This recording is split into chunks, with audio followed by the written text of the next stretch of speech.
Welcome back to the online classes, class 9. Let's continue our lesson, A Truly Beautiful Mind in English. We are on the last paragraph, 16 and 17 paragraph. Here paragraph 16, 17, the last portion.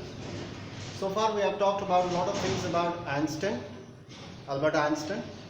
And he wrote a letter to the President of America, Franklin Roosevelt, that the Germans are manufacturing atomic bombs. So his word had an impact, and the Americans secretly manufactured the atomic bombs, and it was dropped in 1945 in Nagasaki and Hiroshima. After that, when the bombs were dropped on the Japanese cities, now we'll continue now. There are 5 points. Once the atomic bombs were dropped on the Japanese cities, Einstein was deeply shaken. Einstein was very much shaken. The world knew that the atomic bomb had the greatest impact, or it has the greatest devastating capacity. Till then, no one knew about this atomic bomb and its destructive capacity. So once these two bombs were dropped in the cities of Nagasaki and Hiroshima, millions of people were killed and millions of people were injured, and they were maimed for life.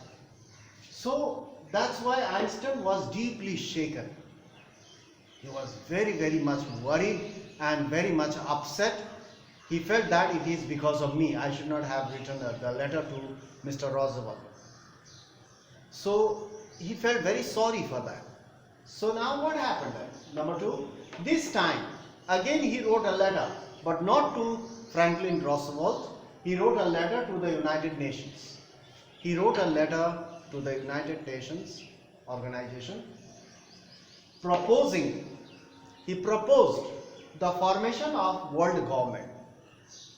There should be a world government to stop this devastating manufacturing of these kind of devastating bombs. So this should not be made. But unlike the letter to Roosevelt, this letter had no impact.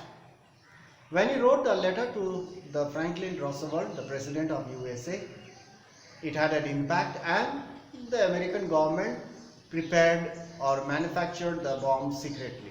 But this time when he wrote a letter to the United Nations, it did not have much impact.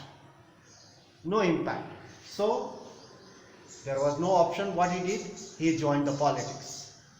Over the next decade I have already told you, decade means the period of 10 years is called one decade.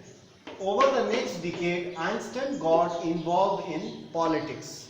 He got involved in politics. So this is the only way to stop this kind of actions. So he involved in politics, agitating for an end to the arms buildup.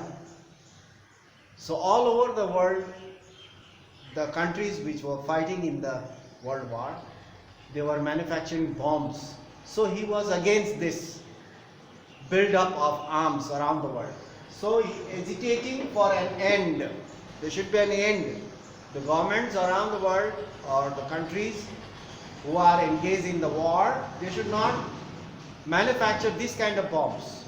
It has a devastating impact. So this will end the world, or the human civilization will come to an end in this way. So he started agitating for an end to the arms build-up, using his popularity. Since Einstein was very much popular, he was a great scientist. So using his popularity as a weapon to campaign for peace and democracy. He started campaigning for peace and democracy around the world, requesting the governments not to manufacture this kind of bombs. Arms build-up should not be there. So next one, number 5.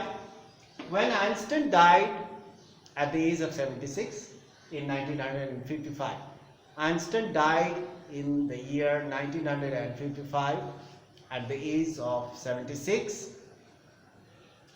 He was celebrated after his death.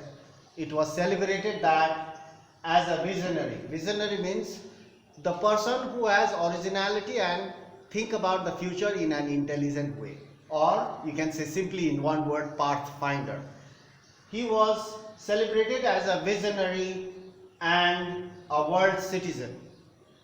He was the one who led the world or see the world in their bright future.